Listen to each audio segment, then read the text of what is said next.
देखिए बेटा, आज हम आप लोगों को पढ़ाएंगे अपवर्त तथा अपवर्तक। अपवर्त को इंग्लिश में कहते हैं मल्टीपल तथा अपवर्तक को कहते हैं फैक्टर।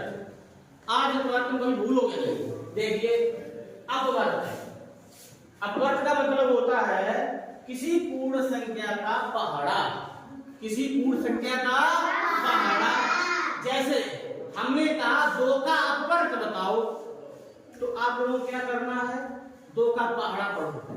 2 एकम 2 बोल मेरे साथ, 2 एकम 2, 2 दूनी 4, 2 तिया 6, 2 चौका 8, 2 पंजे 10, 2 छह 12 और पूर्ण तक चले जाओ, कहीं रुकना नहीं है। अगर सवाल में ये ना कहे कि 5 तक बताओ या 6 तक बताओ, तो कुछ भी ना कहे तो पढ़ते ही चले जाओ। कहां तक? अनंत तक, अनंत तक। हमने कहा 5 का अपवर्त बताइए, तो 5 का पहाड़ा, 5 में 5, 5 दूनी 10, 5 दूनी 15, 5 दूनी 20, 50 25, 5 40, 5 40, 5 40।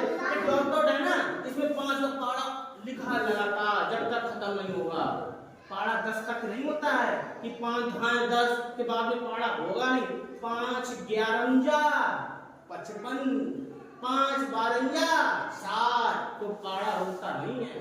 तो कहां तक जाएगा? अनंत तक जाएगा। बेटा अपवर्त का मतलब होता है किसी संख्या का पहाड़ा।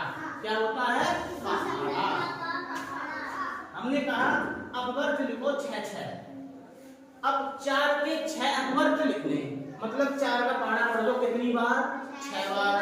4 एक 4, 4 दूनी 8, 4 तीन 12, 4 तीन 16, 4 पंजे 20, 4 छह 24। अपवर्त हो गया आपका, अपवर्त हो गया। तो अपवर्त सरल था। अपवर्त का मतलब होता है उस संख्या का पहाड़ा पढ़ दो जितनी बार पूछा जाए। अपवर्त की बात हो गई, खत्म। अब आता अपवर्तक।